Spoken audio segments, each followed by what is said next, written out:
What's going on, guys? It's Frito here for your Overwatch. The mid-season balance patch has settled in, and there's some very surprising heroes that are overperforming. We've now had every type of meta in Overwatch 2. Dive-centric, sniper-centric, and now frontline-focused or rushdown play is the strongest it's ever been. We'll discuss which heroes enable that playstyle the best, but also a lot of surprising ones that can counter the meta. Right after this quick message. When I went to university way back in 2008, there wasn't even a chance to study what was ultimately going to be my career. So instead, I studied broadcasting, which was a bunch of old media technology that nobody uses anymore, which is why I'm excited for today's video sponsor, Clark University, who has a new sports and esports administration master's program. Why not turn your passion into a career that'll go far to make you competitive in a growth industry? You'll learn how the industry works inside and out from their experienced faculty professionals. You can even pursue an internship with practical experience that employers in the field require. And my personal advice always is go for directly the thing you want. Study exactly what you're interested in. Gain the skills for the job that you love, that you want to make into your career. Clark University also has over 50 programs that major in things such as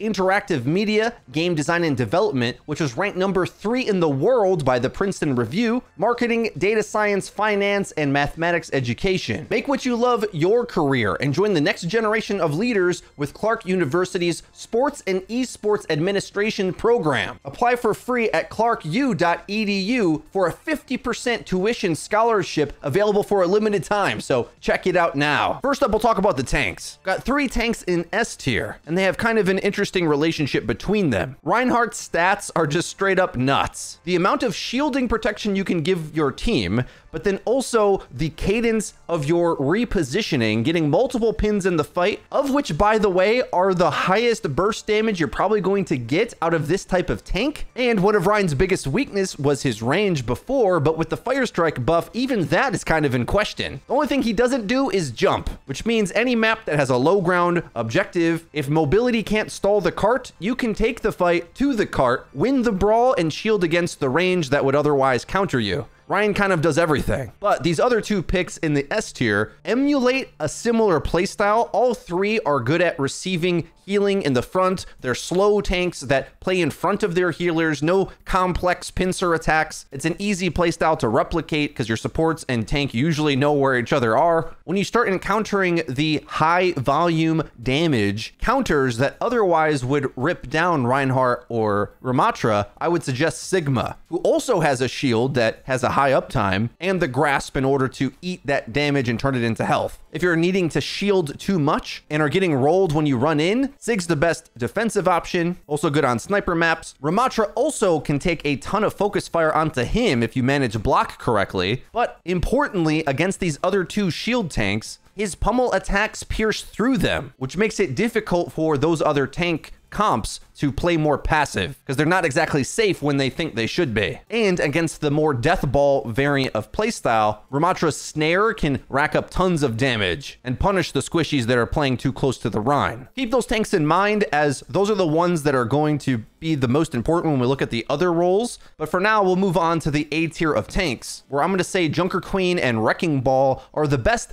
counter meta options in my opinion. If the S tier tanks are easier to play and are dominant in the front line, these A tier tanks with some execution can go at the back line. And at least when you force out some defenses, Queen especially, or maybe Hammond with his mines, can punish the front line, but most of the time it's about going in quick against squishies and snowballing the fight from there. When you're making a team comp with these tanks, it's much more crucial that you have the right comp around them though. Whereas the S tier tanks are more flexible, a bit optional what you do or put in them. There's a lot of adaptation and it's easier to play around the objective. Whereas these go at the backline tanks really need characters that sync up with them to do that job, which we'll note when we get to the other roles. But the other dive tanks in B tier, keep in mind things like Batiste's immortality got buffed. Mercy can triage heal to save an individual target. So either with Winston's low damage or the more single target damage from Doom or Diva, it often can just be completely erased by one character looking the right direction. I feel these tanks are trying to emulate the playstyle of of the tanks above them with just a little bit more difficult punching power, and too often are going to have to fight on the objective anyway. And if you're up against one of the S tier tanks, which just have way better stats, it's more forgiving, and well, there's a lot of maps that it's going to benefit just by having a very brawly, tanky character in the front line controlling the objective. Which brings us to our C tier tanks, which I think are just straight up not as good as the S tier tanks, but have similar styles of play. Even if Roadhog has the best crowd control in the role, is it like so much better than Sigma that you wouldn't want a shield when the damage numbers are kind of the same? Hog's tankier, but there's a lot of very tanky tanks. So therefore the bubbles, even with the buff to Zarya recently, Orisa is very forgiving with her own durability, but I feel with a bit of execution and skill, you get that and more out of Ryan and Ram. And keep in mind, the different ultimates are pretty key in this as well. That'll make more sense, I think, when we see the support cast, which is highly competitive, and with there being a lot of good support options, ults that are like supposedly going to be higher impact, but charge slower from the tank category feel worse right now. Because remember, they buffed Ryan's ult, and if the enemy doesn't have a shield, that's like super guaranteed, and he can farm it pretty quick.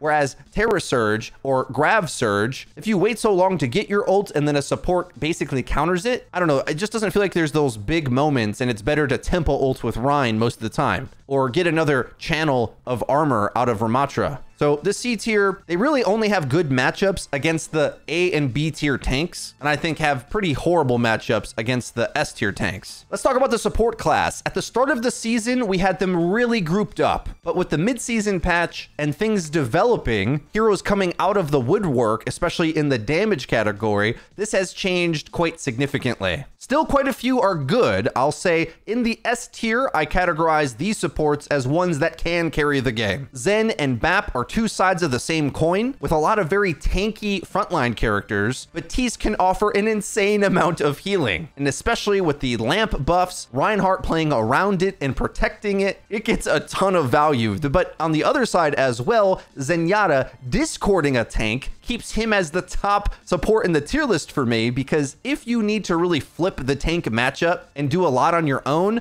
Zen is the character that's going to do that right now, I feel. With a lot of ammo, Discord getting an insane amount of value because you can apply it to the Giga tank on the enemy team. If you think about it, that's kind of a buff to the ability, because in Overwatch 1, you could apply it to one of the tanks. Now, those two tanks are now in one character, maybe more like 1.5, but either way, it's like a disproportionate buff onto Zen, and based on the peel options in the game, it's kind of hard for the enemy to go the mass counters that are going to punish you off of Zen. So while yes, you can counter Zen, triage healing from Mercy, Bat being better, even Kiriko can defend the back line, but Brig's very good. She's going to be in the A tier coming up next. There's a lot of options to defend Zen, and there's a lot of maps that are incredibly favorable to Zen. But that's more so if you want to counter the meta. Otherwise, I'd say the other three healers in the S tier are playing into the meta, where the high health pool characters are going to get massive buffs with any of these three options keeping them alive. I feel like in ranked, the positioning is weaker from your team, so BAP is a bit worse. So keep that in mind if your team's spreading out too much. Ana or Mercy might be more flexible with their poor positioning, but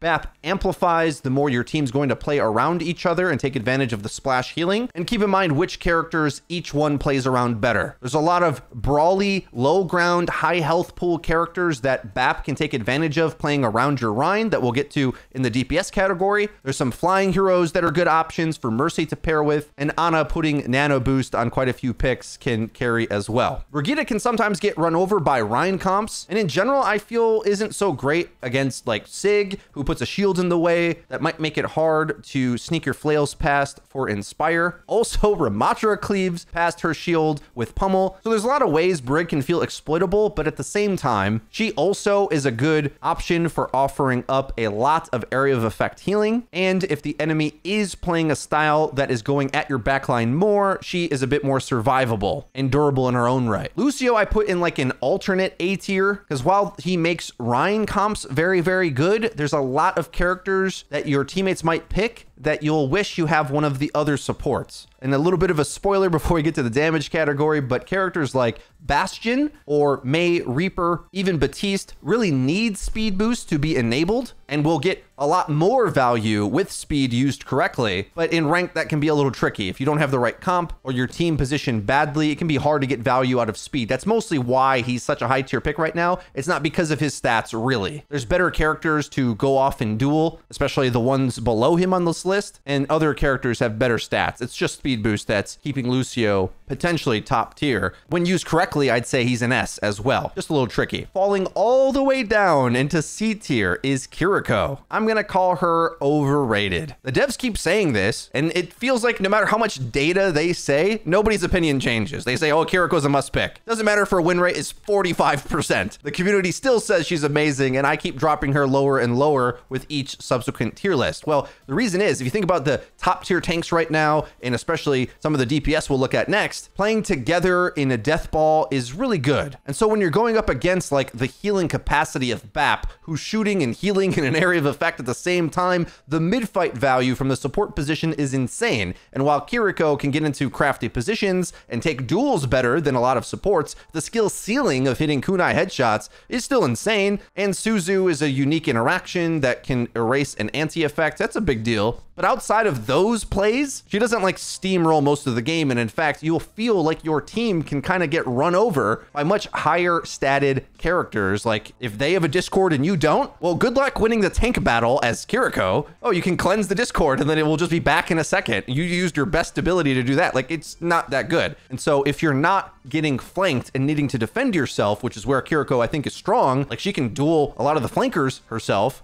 But if you don't need that, I think you'd rather just have a more high value support safe in the backline, pumping out lots of value, which is also why I put Moira even below her in the D tier, break glass if necessary. When the enemy's healing values are kind of low, I think damage orb is insane. So if the enemy's like running Kiri Mercy or Kiri Lucio, Moira has the mobility to outplay them positionally, but also the stats of like the higher S tier picks. But I think against a lot of the S tier picks, she gets outpaced hard. And you don't even have the big plays that Kiri has, which justifies me putting her above Moira in this instance. Moira's still easy though, so for most metal rank players, it's pretty straightforward, but I think the insane value of Discord Orb just being cast in the front or the massive boosts of stats from BAP, Moira gets outpaced quite a bit. Last up, let's look at the DPS category. In the S tier, we're going to put Cassidy and Mei. Best friends of Reinhardt. Remember, Cass got that range buff, so now he's effective at 25 meters. Mei's ultimate cast time got a small buff, but that's not really the reason she's here. Keep in mind, the sniper class got worse, and sniping in general is just not as effective as a playstyle. So Mei can put up walls that either influence the long range line of sight fight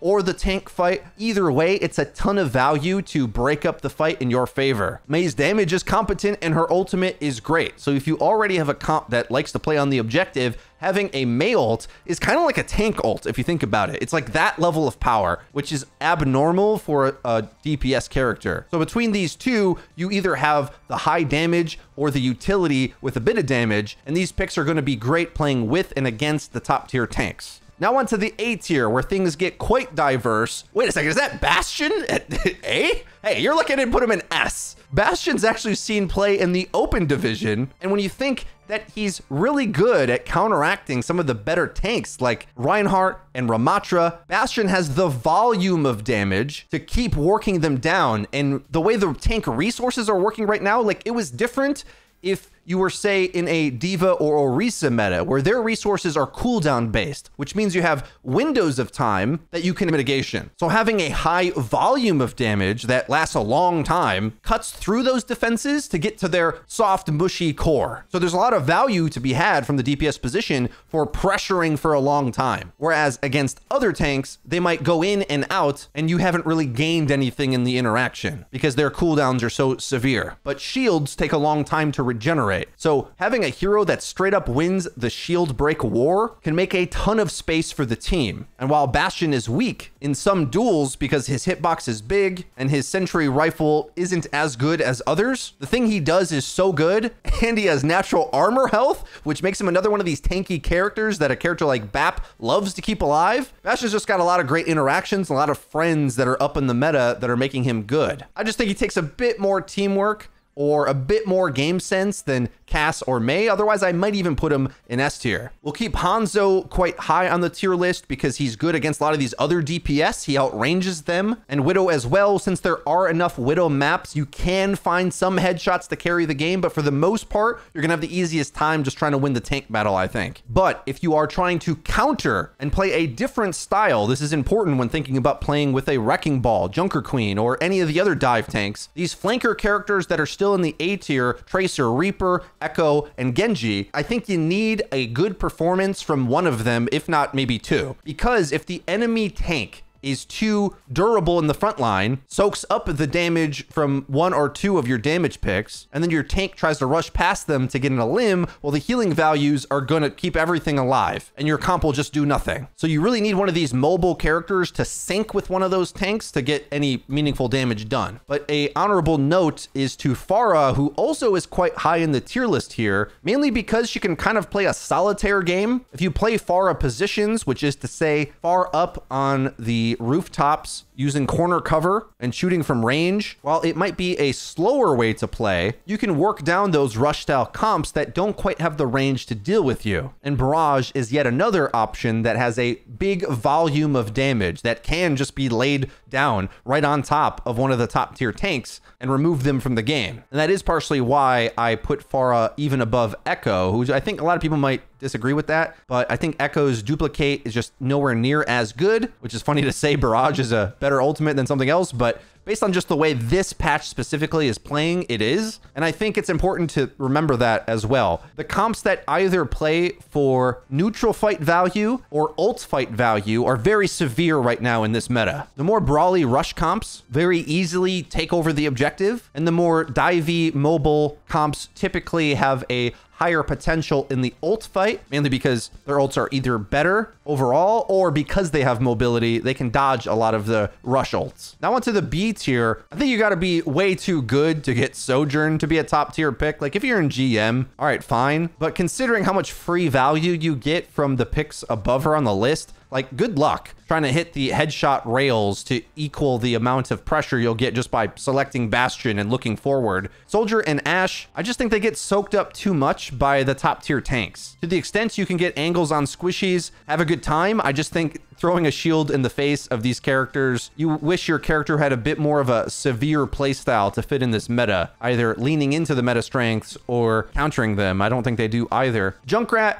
down here in B tier, not because of the mine nerf necessarily, just based on the positions he'll need to play. He kind of falls victim to this whole tier of DPS anyway. I don't think he's quite punishing enough against rush comps to rate him much higher. You might like in theory think, oh, they're playing together and how hard can it be to hit a Bastion? Well, it's like, yeah, but Bastion hits your team really easily too. And with Batiste getting buffed, you can't really afford to do a little bit of spam damage here or there. There's just an overwhelming amount of healing that is pretty good in the game right now. Back when it was Kiriko and Lucio played all the time, they really couldn't hardly heal their tank, but now it's super easy to heal a tank. The supports that do so are really good. So there's just better options in specifically Echo and Genji, in my opinion, if you want to flank, which you'll need to do as a DPS, unless you're picking one of the top tier tank buster options. Last character on the tier list is Sombra, who did receive some buffs, but I just think is one of the more overrated picks in the game in terms of what the community expects her to do when they pick her. She did get selected quite a bit in the Open Division Pro-Am, so I've seen the value in organized play, but in my experience, she's a bit punishing for the team in that if you don't sync around where she's playing well enough, for whatever reason, whether it's the Sombra's fault or your team's fault, ultimately it's just everybody's fault. That the effects of hack aren't brutal enough that a lot of times you're not going to secure kills on those hacks. And then if so, what's the point? Like, it doesn't really matter if you hack the Wrecking Ball, if in a second he gets away anyway. And hacking like a Reinhardt in theory can be amazing, but if he just like hides around a corner holding the objective and gets lamped, well, he's got armor health, I don't know. The effects don't last long enough, takes too much coordination to make work, and there's a lot of easier options that just sync up with the team and aim in the right direction for an easy time. So that's gonna be everything for my updated tier list. This hopefully will help you rank up a bit